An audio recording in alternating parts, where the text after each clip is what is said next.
Hi friends and dear students, I am Ashok Kumar Sharma, the chairman of People Welfare Foundation and the director of AK Study Center. हम लोग आज 1815 जो एक कालक्रम है, यह बहुत ही महत्वपूर्ण कालक्रम है यूरोपियन इतिहास में। जो यूरोपियन इतिहास जो राष्ट्रवाद का चरण जो पीछे से चलता आ रहा है, उस कड़ी में उस सीरीज में 1815 का समय बहुत ही महत्वपूर्ण समय, एक चेंज, एक महत्वपूर्ण परिवर्तन इस 1815 के समय में हमें देखने को मिलता है। 1815 में एक महत्वपूर्ण 1815 में एक महत्वपूर्ण इवेंट जो हम लोग देखते हैं कि नेपोलियन का पतन होता है। जो राष्ट्र राज या राष्ट्रवाद का विचार जो फ्रांस में जिसकी उत्पत्ति हुई, इस विचारधारा को लेकर फ्रांस जब यूरोप के अन्य देशों में गए और नेपोलियन ये सारे विचारधाराओं को लेकर गए और इन विचारधाराओं के बदौलत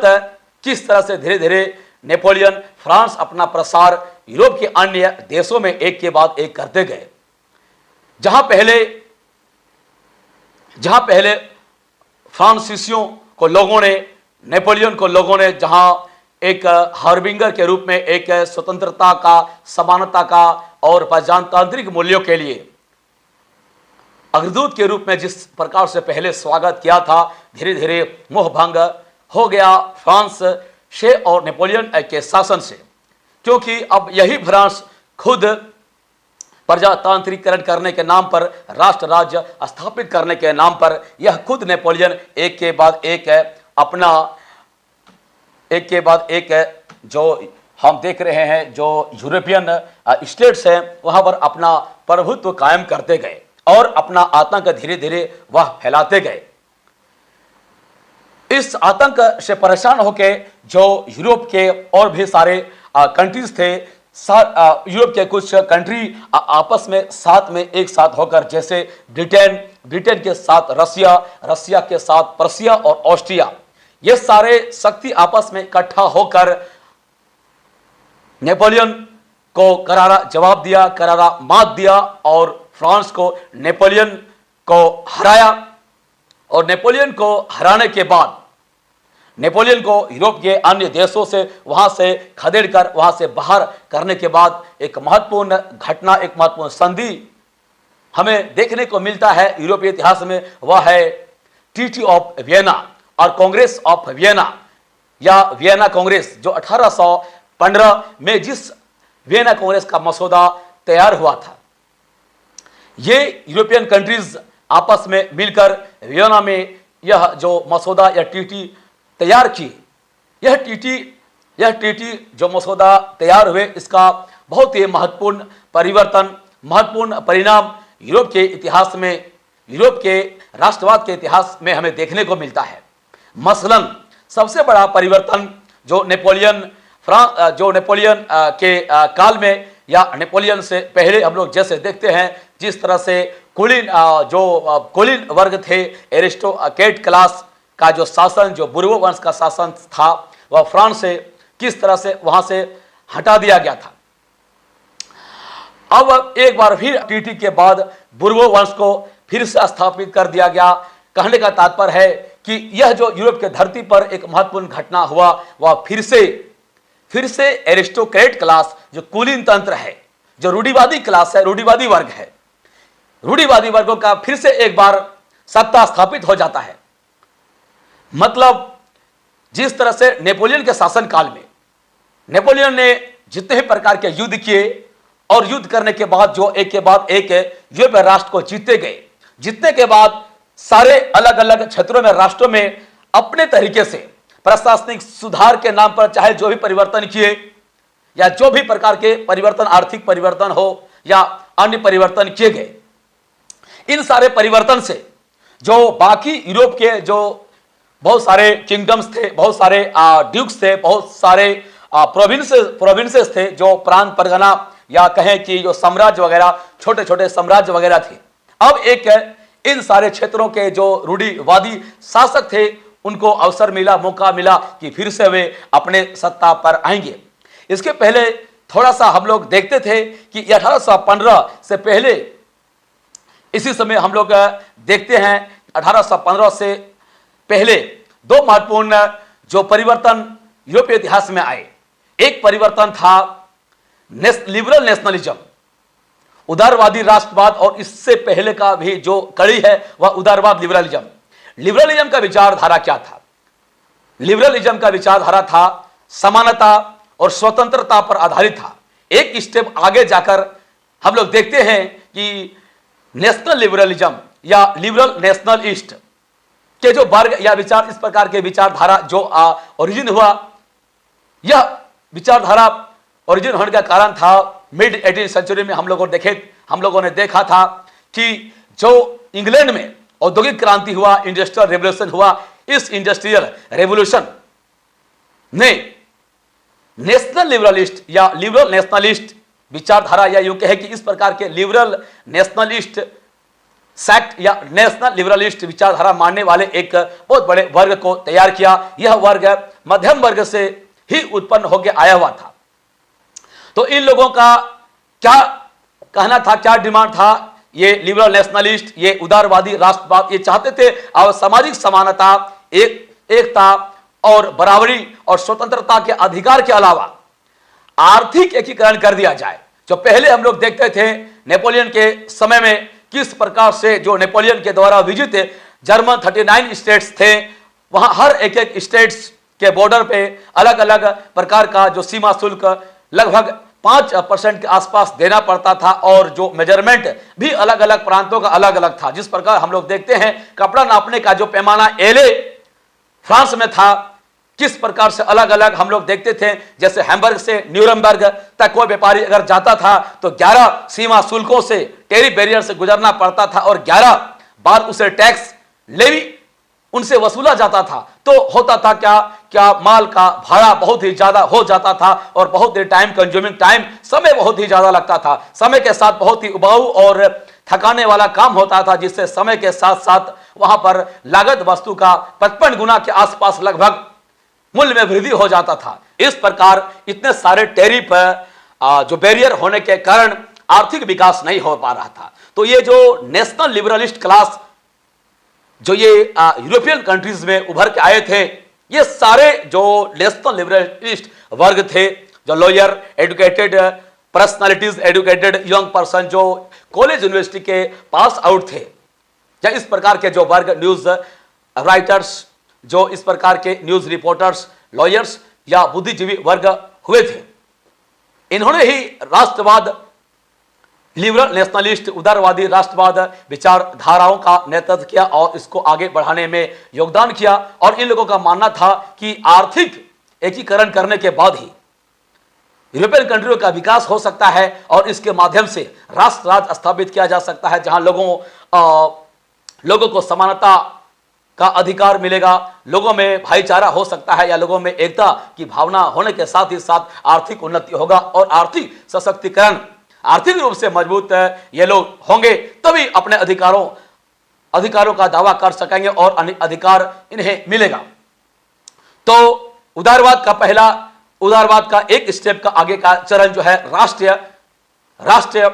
उदारवाद या लिबरल नेशनलिस्ट, उदारवादी राष्ट्रवादी चरण, और इसके ये सब हम लोग देख रहे हैं। और इसके आगे का स्टेप जो 1815 तक आते आते किस प्रकार से जो कुलीन वर्ग थे, जो रेडिकल क्लास के लोग थे, वहां पर वे लोग भी चाह रहे थे कि वे लोग भी इस प्रकार के विचारधाराओं से काफी परेशान हो रहे थे, और वे लोग चाह रहे थे कि पुनः इन लोगों का सत्ता स्थापित हो और यूरोप पर इन रूढ़िवादियों का ही शासन हो। और 1815 का जो ये टाइम लाइन है, 1815 का टाइम लाइन या टर्निंग पॉइंट, एक और पड़ाव जहां पर कुछ परिवर्तन यूरोपीय इतिहास में हमें देखने को मिलता है, जब नेपोलियन का हार बुरी तरह से होता है। और इस 1815 जो वियना कांग्रेस या कांग्रेस ऑफ वियना, या इस प्रकार से ट्रीटी ऑफ वियना कांग्रेस हम लोग बोल सकते हैं 1815, तो इसके बारे में कुछ सवाल भी बन जाते हैं कि 1815 का जो वियना कांग्रेस है या ट्रीटी ऑफ वियना है, इसके बाद यूरोपीय इतिहास में किस प्रकार से परिवर्तन आया, या 1815 का पड़ाव यूरोपीय इतिहास में क्या बदलाव लाया, या 1815 का महत्वपूर्ण तथ्य क्या क्या है, जो एक बदलाव के रूप में आया और यूरोपीय जनमानस को और या यूरोपीय सामाजिक आर्थिक व्यवस्था में परिवर्तन लाए हैं। तो हम लोग देखते हैं कि 1815 का जो टाइम है, वियना में वियना कांग्रेस का इस्टेब्लिशमेंट हुआ और वियना कांग्रेस जो ट्रीटी या पास हुआ, पर्सिया के चांसलर है उनके सहयोग के आधार पर यह ट्रीटी ऑफ वियना बना, वियना संधि बना, यह मसौदा तैयार हुआ और इसमें यह फैसला लिया गया, महत्वपूर्ण फैसला, कि फिर से एक बार रूढ़िवादियों का शासन, कुलीनों का शासन अलग अलग राज्यों में, अलग अलग किंगडम्स में, जो यूरोप के अलग अलग देश है वहां पर स्थापित होगा। और जो पहले यह एक भयंकर जो डर, एक खौफनाक जो भय का माहौल, एक खौफ नेपोलियन ने पैदा कर दिया था यूरोप के धरती पर, जो फ्रांस का यह भयानक खौफ था, एक डर था, उस डर भविष्य में फिर ऐसा इस प्रकार का मुसीबत यूरोप के अन्य कंट्री के लिए नहीं हो तो क्या करना चाहिए। तो इसके लिए जो यूरोप के बहुत सारे जो देश थे, इस प्रकार के देश, चाहे ब्रिटेन, रशिया, ऑस्ट्रिया, पर्सिया और भी बहुत सारे कंट्री थे, सभी का समर्थन इन्हें मिला और इन लोगों ने डिसीजन लिया कि जो नेपोलियन वार के समय, नेपोलियन के युद्धों के समय जितने प्रकार के परिवर्तन किए गए थे, उनमें से बहुत सारे परिवर्तन को फिर से बदलकर पुनः पहले की स्थिति को वापस लाया गया। बहुत सारे जो रूढ़िवादी लोग थे, वे लोग चाहते थे कि जो पहले का जैसा ही रूढ़िवादी व्यवस्था पूर्ण रूप से लागू कर दिया जाए, लेकिन अधिकतर जो रूढ़िवादी थे, जो यूरोपियन रूढ़िवादी थे, नेपोलियन के बहुत सारे सुधारवादी कदमों से वे परिचित हो चुके थे और उनके सुधारवादी कदम को बहुत सारे पसंद करते थे, लाइक करते थे। उनका मानना था कि बहुत सारे ऐसे प्रशासनिक कदम सुधार है, जैसे एडमिनिस्ट्रेटिव रिफॉर्म्स हैं, सेनाओं का रिफॉर्म्स हैं, या इस प्रकार के जो परिवर्तन है, बहुत सारे बेहतर परिणाम लाए थे। तो इस प्रकार के बेहतर जो परिणाम उनके फेवर में थे, तो वे उन लोगों को बदलने में आधुनिक बहुत सारे पद्धतियां जो थी, जिनका जो बेहतर परिणाम आया था, इस परिणाम से भली भांति जो यूरोपियन जो रूढ़िवादी लोग थे अवगत हो चुके थे, तो वे इसे चाहते थे कि वह बना ही रहे, उसे बदलने के फिराक में नहीं थे, बदलने के फेदर में नहीं थे, बदलने के फेवर में नहीं थे, लेकिन चाहते थे कुछ ऐसे चीजें हैं जो उनके फेवर में नहीं थे, जैसे मसलन जो नीचे के वर्गों, चाहे किसान हो, सर्फडम हो, इन प्रकार के वर्गों के ऊपर जब बेहतर एक पूर्ण कंट्रोल था ऊपर के वर्गों का, तो ये चाहते थे कि इस प्रकार के कंट्रोलों को जो हटा दिया गया था, तो इस प्रकार के कंट्रोल फिर से बहाली कर दिया जाए, ताकि ये लोग फिर पूर्ण रूप से वहां पर अपना सत्ता स्थापित कर सके, यूरोप पे अपना सत्ता स्थापित कर सके। तो ये सारा हम समस्या देख रहे हैं, ये सारे चीज हम देखते हैं। तो ये सारे परिवर्तन किए हैं जो नेपोलियनिक वार के समय जो परिवर्तन था, वो सारे परिवर्तन फिर से उसको रिटर्न कर दिए, चेंज कर दिए, पुनः पुरानी या पहले जैसा व्यवस्था को ही लागू कर दिए। जो नया व्यवस्था था, जो इन रूढ़िवादियों का फेवर में था, उन्हें ही यथावत रहने दिया गया। इसके साथ ये सारा चीज हुआ है और इसके साथ ही बुर्बो वंश को जो नेपोलियनिक वार के समय, उसके पहले जो बुर्बो वंश को फ्रांस से उखाड़ के फेंक दिया गया था, हटा दिया गया था, पुनः बुर्बो वंश को स्थापित किया गया। यह बुर्बो वंश को स्थापित करना, यह कुलीनों का शासन पुनः स्थापित करने का प्रतीक था, रूढ़िवादियों को स्थापित करने का प्रतीक था। एक महत्वपूर्ण बात जो ये यूरोपीय कंट्री ने महसूस किया कि पुनः फिर से फ्रांस अपना फंड नहीं फैला सके, फिर से वह भय का आतंक नहीं फैला सके, जो भय का आतंक, जो भय नेपोलियन के नेतृत्व में, नेपोलियन के शासन काल में जो फैलाया था, जिस प्रकार से एक के बाद एक यूरोपियन देशों को जो कैप्चर करता गया था, अधिकार करता गया था, हड़पते गया था, नहीं कर सके। इसके लिए जो यूरोपियन कंट्रीज थे, जैसे ब्रिटेन, जैसे रूस, जैसे ऑस्ट्रिया, जैसे पर्सिया, इन लोगों ने मिलकर निर्णय लिया कि फ्रांस को, कि ये जो फ्रांस हम देखते हैं, फ्रांस को इस प्रकार से घेर दिया जाए कि पुनः फ्रांस अपना प्रसार यूरोप के अन्य देशों में नहीं कर सके। यह अलग वाली बात है कि जो 39 स्टेट्स पहले नेपोलियन के बना दिया गया था, जो 39 स्टेट्स नेपोलियन के द्वारा जो जर्मन 39 स्टेट्स बना दिया गया था, उन्हें यथावत रहने दिया गया। उनके अलावा फ्रांस को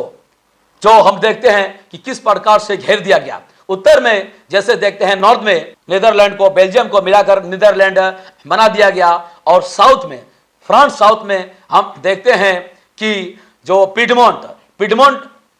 को बना दिया गया, और पिडमोंट में जेनेवा को शामिल कर दिया गया। और ये इधर हम लोग देखते हैं कि वेस्टर्न साइड में जो वेस्टर्न फ्रंटियर है, जो पश्चिमी सीमा प्रांत है, वहां पर पर्शिया को वे सारे जो पश्चिमी फ्रंटियर है, उसका भूभाग पर्शिया को दे दिया गया। पूर्वी भाग में देखते हैं कि ऑस्ट्रिया है, ऑस्ट्रिया को उत्तरी इटली का हिस्सा पर अधिकार, उत्तरी इटली के हिस्से पर अधिकार ऑस्ट्रिया को दे दिया गया। पोलैंड का कुछ हिस्सा जो रूस को दे दिया गया,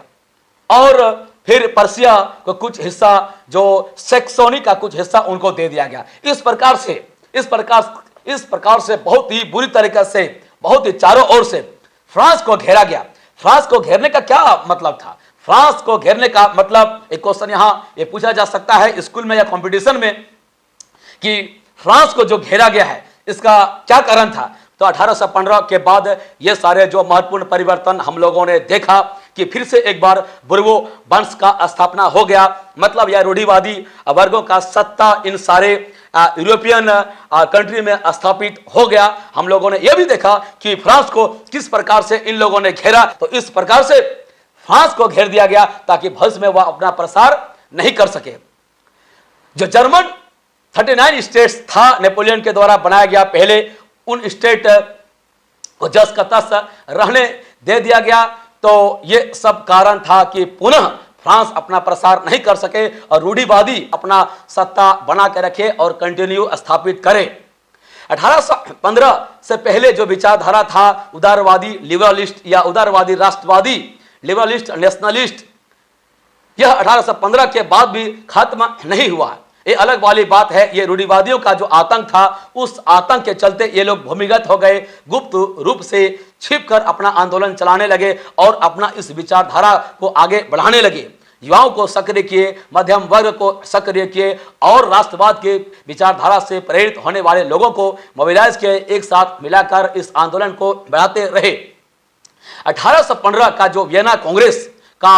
जो महत्वपूर्ण बदलाव, फ्रांस को घेरने के साथ ही बुर्बो वंश का पुनः स्थापना, जो यह प्रतीक था कि अब फिर से यह रूढ़िवादी वर्ग, कुलीन वर्ग का शासन स्थापित हो गया है। यह जो लिबरल क्लास है, इसका चलने वाला नहीं है। बहुत सारे जो परिवर्तन नेपोलियन के समय जो था, बहुत सारे आधुनिक जो परिवर्तन किए थे, जो बेहतर था। इस प्रकार से बेहतर था कि ये जो रेडिकल क्लास, एक कुलीन वर्ग को, शासन को स्थापित करने के लिए, आगे बढ़ाने के लिए जो जरूरी था, उसको वैसा का वैसा रखा गया। लेकिन बहुत सारे परिवर्तन जो किए थे, उन सारे परिवर्तन को हटा दिए गए जो इनके फेवर में नहीं थे। तो इसके आगे का चरण देखते हैं कि जो यह उदारवादी राष्ट्रवादी चरण है, लिबरलिस्ट या लिबरल नेशनलिस्ट, यह आगे बढ़ते गया और गुप्त रूप से भी यह आगे चलते गया। इसी क्रम में इटली का एक युवक, जो बहुत ही उग्र युवक का उत्पत्ति होता है, जो इस विचारधारा को नेतृत्व करता है, इस विचारधारा को आगे ले जाता है, उदारवादी या उदारवादी राष्ट्रवादी विचारधारा, जिसका उद्देश्य था राष्ट्रवाद का स्थापना, प्रजातांत्रिक मूल्यों का स्थापना, एक राष्ट्र राज्य का स्थापना, जिनका सपना था कि इटली भी एक राष्ट्र राज्य हो। और इस युवक का नाम था जोसेपी मैस्सिनी। यह जोसेपी मैस्सिनी का मानना था कि इटली भी वैसा ही शाश्वत है जिस तरह कोई शाश्वत चीज, और इस प्रकार से एक शाश्वत यहाँ पर राष्ट्र का स्थापना होना इटली के लिए एक शाश्वत चीज है। इसलिए इटली में भी राष्ट्र राज्य का स्थापना होना चाहिए और इसके साथ यूरोप के अन्य राष्ट्रों में भी राष्ट्र राज्य का स्थापना होना चाहिए। और इस उद्देश्य को प्राप्त करने के लिए हर प्रकार का कदम जोसेपी मैस्सिनी ने उठाया और बहुत ही उग्र रूप से, हर उग्र रूप चाहे कोई भी कदम उठाना पड़ा, उसके लिए हर कदम इस जोसेपी मैस्सिनी ने उठाया। एक बहुत बड़े युवाओं का वर्ग जो सारे यूरोपियन कंट्री में सक्रिय किया, उनको मोबिलाइज किया, उनको आंदोलन में प्रेरित किया और आंदोलन को आगे बढ़ाने के लिए इस प्रकार से उन्होंने प्रशिक्षित किया और ट्रेंड किया। जोसेफी मैसेनी का भय, आतंक, इन्होंने इतना आतंक स्थापित कर दिया रूढ़िवादियों के वर्ग में, इन कुलीन लोगों के वर्ग में, जिसके चलते मैटर लिखने यहां तक कहा गया है कि यूरोप में जो कुलीन वर्ग में या रूढ़िवादियों के लिए सबसे खतरनाक व्यक्ति कोई है तो वह है जोसेफी मैसेनी। इस वीडियो में इतना ही। चैनल को अभी तक सब्सक्राइब नहीं किए हैं तो बिल्कुल चैनल को सब्सक्राइब करना ना भूलें। यूरोप में राष्ट्रवाद का उदय के नेक्स्ट कड़ी के लिए नेक्स्ट पार्ट को आप अवश्य देखें। बहुत बहुत धन्यवाद हमारे साथ बने रहने के लिए।